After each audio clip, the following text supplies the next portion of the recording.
크레이그 브로겔의 시신을 처음 발견한 건 그의 아내였다.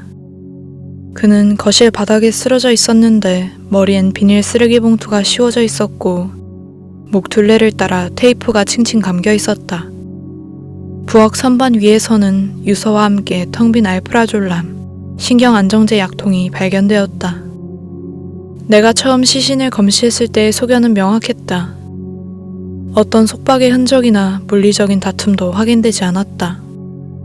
피부 조직 검사 결과도 약물 과다 복용과 질식, 모든 증거는 명백히 자살을 가리키고 있었다.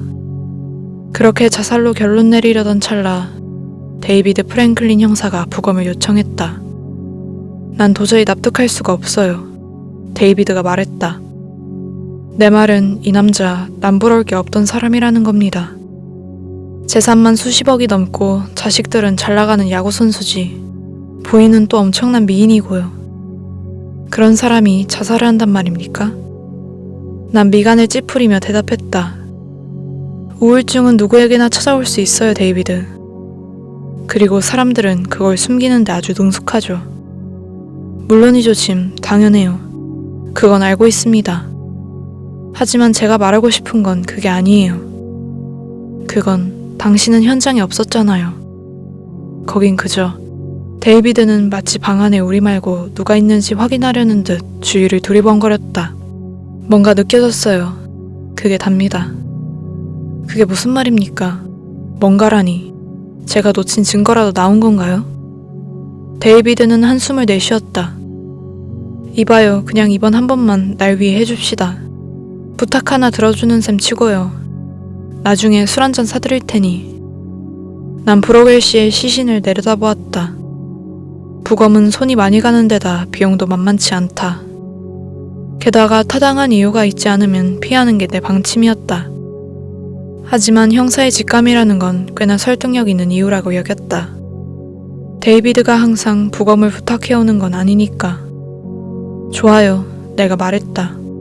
부검을 하죠. 하지만 데이비드, 전 술은 안 마셔요. 그때는 내가 술을 안 마신다는 게 사실이었다. 난 흉부를 따라 시신을 절개한 뒤 메스를 내려놓았다. 폐를 확인하면 질식이 진짜 사인인지 알 수 있을 터였다. 난 피부와 근육을 젖혀내기 시작했다. 그리고 그 순간 난 그 안에 아무것도 없다는 사실에 충격을 받았다. 아무것도 없다는 말은 그 안이 완전히 검었다는 뜻이다. 마치 빛을 집어삼키는 완벽한 어둠을 들여다보는 듯 했다. 응당 있어야 할 갈비뼈조차 없었다. 거기엔 아무것도 없었다. 난 들고 있던 피부 조직을 손에서 놓치고 말았다. 난 머리를 세차게 저었다. 아니야. 난 생각했다. 이건 말도 안 돼. 어딘가에 헤드램프를 넣어뒀던 게 기억났다. 그래서 그걸 찾으려 서랍을 열었고 그 순간 모든 것이 침묵 속으로 빠져버렸다. 우린 그것에 적응했지만 우린 항상 끊임없는 소리에 둘러싸여 살아간다. 전등의 미세한 지직거림, 지하실 보일러가 웅웅거리는 소리, 우리 자신의 숨소리, 옷깃이 스치는 소리 같은 것들. 하지만 서랍을 여는 소리조차 들리지 않았다. 마치 내가 완벽한 귀머거리가 된 듯했다. 왜 그랬는지는 확실치 않지만 난 검시대 위의 시체를 다시 봐야겠다는 갑작스러운 충동을 느꼈다. 난 고개를 돌렸다. 하지만 고개는 내가 의도한 것보다 훨씬 천천히 돌아갔다. 마치 내 몸의 통제력을 잃은 것 같았다. 아니면 시간이 느려지고 있거나 혹은 이 방이 보이지 않는 밀도 있는 무언가로 꽉 채워진 듯 했다. 당연하게도 알몸의 시체는 내가 둔 그대로 있었다. 흉부 쪽이 절개된 채로 피부는 내가 벌리기 전보다 살짝 안쪽으로 말려 들어가 있었다.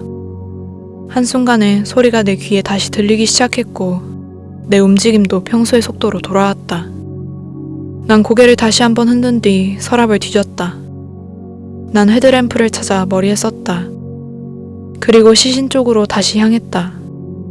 전등을 켜고 피부를 다시 열었다. 그리고 완전한 어둠을 들여다보았다.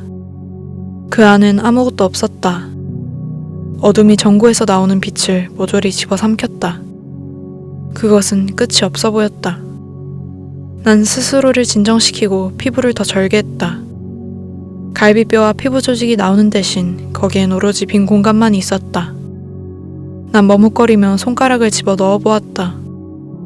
그러자 침묵이 다시 찾아왔고 모든 것들은 느려지기 시작했다.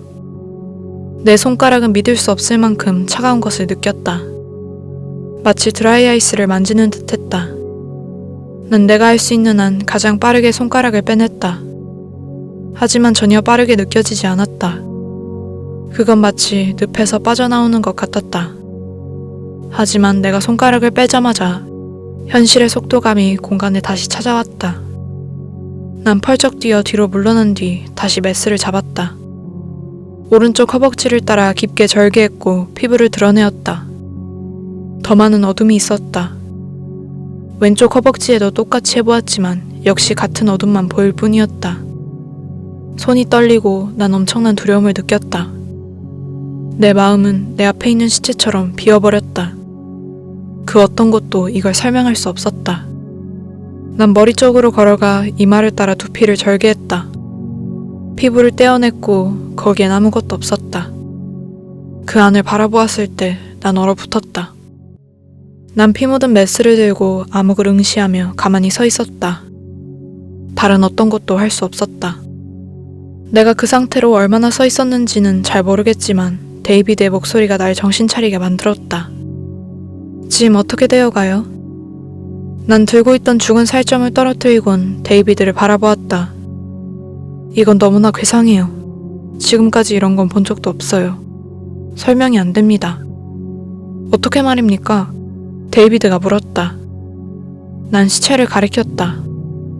직접 한번 보세요. 내가 말했다. 데이비드가 방을 가로질러 와서 어둠을 들여다보았다. 이게 무슨... 그가 신음소리를 내었다.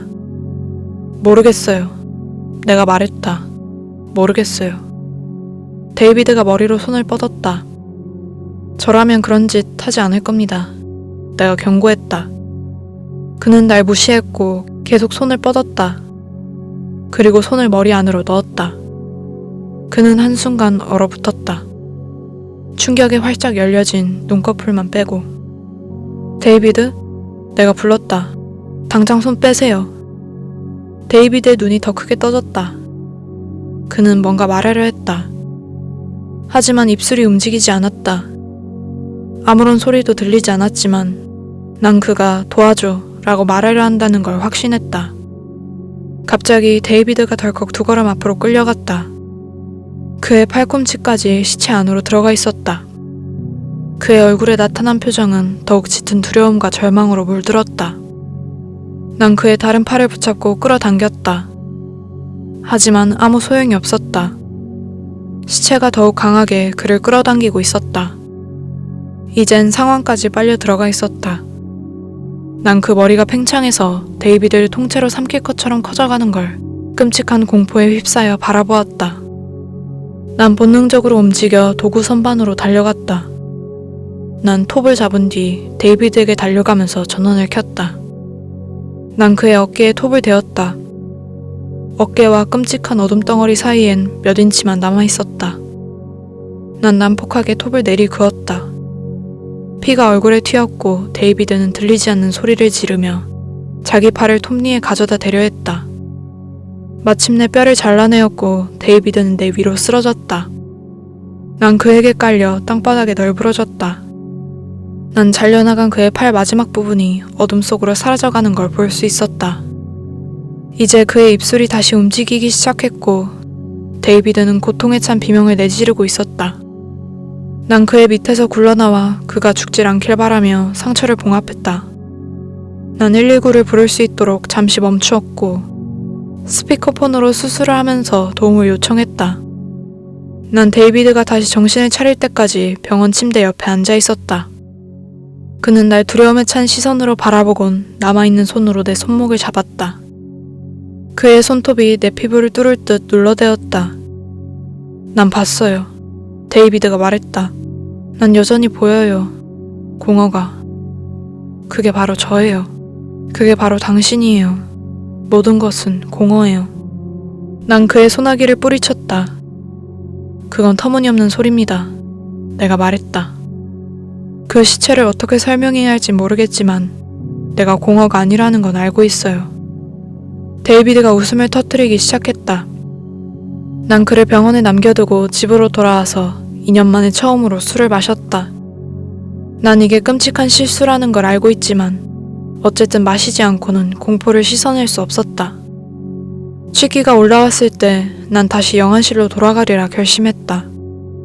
크레이그 브로겔의 시체를 태워버리기 위해서였다. 난 짐승처럼 차에 타고 길을 따라 비틀대며 운전했다. 도착하고 나서 난 문을 거칠게 열어 젖혔다. 내 몸과 정신은 술 기운에 의해 지배당하고 있었다. 난 방안을 바라보았다. 그리고 마시간 내가 생각하기에도 뭔가 아주 잘못되었다는 걸 알 수 있었다.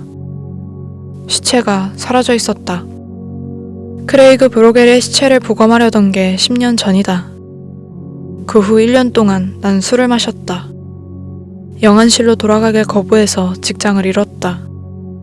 난 저축해놓은 돈을 갉아먹었고 한 해가 끝날 무렵엔 소위 밑바닥을 기어다녔다. 그리고 얼마 안 되어 데이비드 프랭클린 형사가 자살했다. 이제 난 내 삶을 다시 되찾았다. 여전히 악몽을 꾸지만 난 그 사고의 대부분을 과거에 놓고 올 수 있었다. 난 사랑하는 가족을 꾸렸고 새로운 직장도 구했다. 내가 이 새로운 삶에 얼마나 감사한지 설명할 수 없을 정도였다. 하지만 어제 난 무언가를 보았다. 난 평소처럼 내 사무실로 오후 5시에 나서서 주차장에 있는 내 차를 향해 걸어가고 있었다. 난 차에 타고 시동을 걸었고 백미러를 확인했다. 거기엔 한 남자가 서 있었다. 그건 틀림없이 데이비드 프랭클린이었다. 난 고개를 돌려 뒷유리를 바라보았다.